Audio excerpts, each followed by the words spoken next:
తెలంగాణ ఎట్లొచ్చింది? ఎంతమంది చేస్తూ వచ్చింది?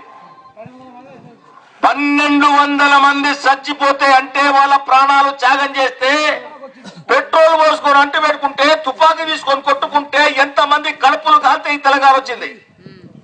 ఆ విషయం జ్ఞాపకం పెట్టుకోవాలి. తెలంగాణ అనే ఒక విషయమే కాదు, జై తెలంగాణ అంటే సరిపోదు. కడప కోతలు 1200 మంది తల్లులై కేసీఆర్ గారి నాయకత్వం లోపల ఆయన యొక్క ప్రాణాలు పోగొట్టుకోవడానికి నిర్హార దీక్ష చేస్తే 60 సంవత్సరాల నుంచి మనను మేస్తున్నటువంటి, మనతో నాశనం బట్టి మన రక్తం దాగుతున్న జరగలేనటువంటి ఆందోళనలు ఎంతో కష్టంగా 1200 మంది బలి కావడం వల్ల ఈరోజు మనకు తెలంగాణ వచ్చింది. తెలంగాణ వచ్చామంటే మన కుటుంబము ఆంధ్రప్రదేశ్ మొత్తం రాష్ట్రం లోపల మన సంసారం మనకు వేరే అయింది. తెలంగాణ మనకు కొత్త సంసారం అయింది. కొత్తగా పెళ్లి చేసి పంపిస్తే పిల్లని గాని వేరు పడితే గాని బక్కగున్నోనికి ఏం చేయాలి? ఇంటి పెద్దలంతా కలిసి వాడిని సరి చేయవలసిన బాధ్యత ఉంటుందా ఉండదా? ఓ పిల్లని ఇచ్చి వేరే ఇంటికి వస్తే పిల్లని చూసుకోవాల్సిన బాధ్యత కూడా ఇచ్చిన తల్లిదండ్రులకు అందరుకున్నట్టుగా మన ప్రాంతాన్ని మనం మరి గట్టిగా చేసుకోవాలి. మన సంసారాన్ని మనం గట్టిగా చేసుకోవాలి. మన సంసారాన్ని గట్టిగా చేసుకోవాలంటే మన సంసారానికి పెద్ద అయినటువంటి లక్ష్మారెడ్డి గారి నాయకత్వం లోపల రేపు తెలంగాణ లోపల ఎమ్మెల్యే కావాలి, జడ్పీటీసీ మన జయప్రద కావాలి, మన ఎంపీటీసీ కారు గుర్తులు కావాలి. అంత కారు గుర్తు చేస్తే మన సంసారం బాగా అవుతుంది. మన తోలికి ఒక నాయకుడు వస్తాడు, నాలాక బట్టలు వేసుకుంటాడు, నాలాకనే పొడుగుంటాడు, చేతులు ఒప్పుకుంటాడు సార్ కిందికి మీదికి. పిట్టలలాక ఊర్లో పాతకాలం వస్తుంది కదా, చెర్ల బియ్యం వస్తా, చెర్ల కింద మంట పెడతా అని అంటుండే. ఎవరు వస్తుండే? మీరు జాతర పెద్ద మనుషులకు నా పెద్ద మనిషి చెర్ల బియ్యం వస్తా, చెర్ల కింద మంట పెడతా, ఆకాశం అంతా పంది చేస్తా, భూదేవం తిరిగి చేస్తా అది చెప్పుకుంటే కథలు చెప్పుకుంటూ వస్తున్నాయి. ఎవరైనా ఇట్లా ఊరూర్లా కథలు చెప్పుకుంటా తిరుగుతుండేవాడు. వాడు ఊరేమని తెలుసా మనకు?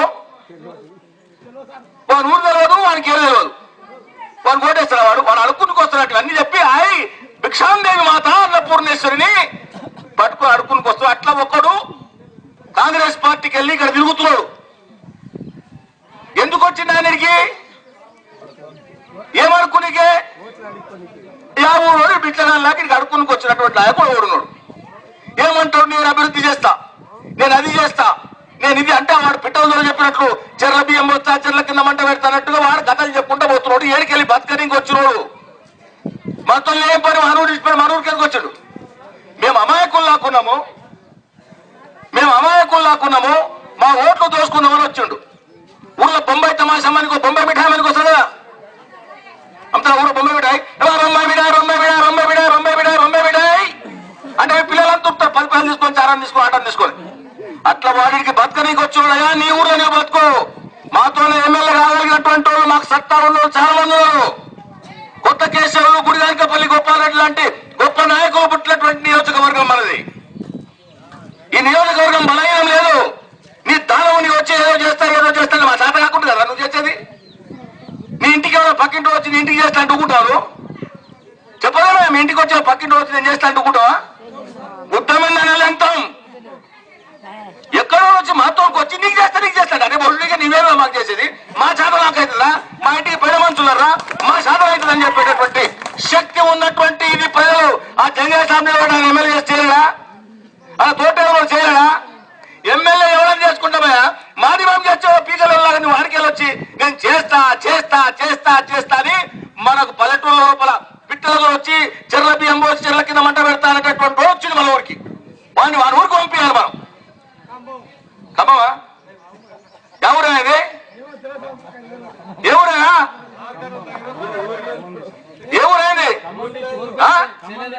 ఖమ్మం వాడి ఊరు పేరు కూడా మనకు. వాడి ఊరు పేరు ఇది ఎవరు? ఇది ఎవరు?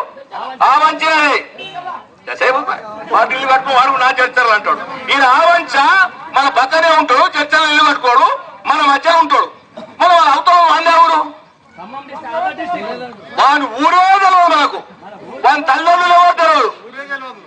ఈ లక్ష్మణి తల్లి ఎవరు తండ్రి ఎవరు అయితే తెలుస్తా ఊళ్ళో అడిగా కానీ. ఈ ఊర్లో చెప్తారు వీళ్ళ మామ ఎవరు, వీళ్ళ అత్తగారు అందరూ చెప్తారు. వాని అత్తగారు తెలియదు, వాని తల్లిగారు తెలియదు, వాని ఊరు తెలియదు. వాడు ఎక్కడో వచ్చి బొంబాయి తమాషానికి వచ్చినట్టు మనతో వచ్చి బొంబాయి మిఠాయి అమ్ముకుని వానికి ఓట్లేస్తారా? గుర్తులను ఓట్లేస్తారా? 60 ఏళ్ళ మొత్తం ముంచిండ్రు. మన యొక్క పొలం అనుకో తెలంగాణ ప్రాంతాల్లో దున్నపోతులు పడ్డటువంటి మేసింది ఆందోళన. దున్నపోతులు లాగా మా తెలంగాణ మేసుకుంటూ వెళ్ళిపోయారు. దున్నపోతులు ఏం చేసుకొని కట్ట తీసుకొని కొత్తనే కేసీఆర్ 11 ఏళ్ళ కొట్టంగా కొట్టంగా కొట్టంగా కొట్టంగా ఇప్పుడు ఎంకి ముఖం బట్టి నీది గిరిసిపెట్టిపోతున్నా అంటారు. ఆ దున్నపోతే ఏమంటే అయ్యా నీ పొలం నువ్వు చేసుకుంటున్నావు కదా, నేనేం వేస్తలేను, నా కోటే అంటారు.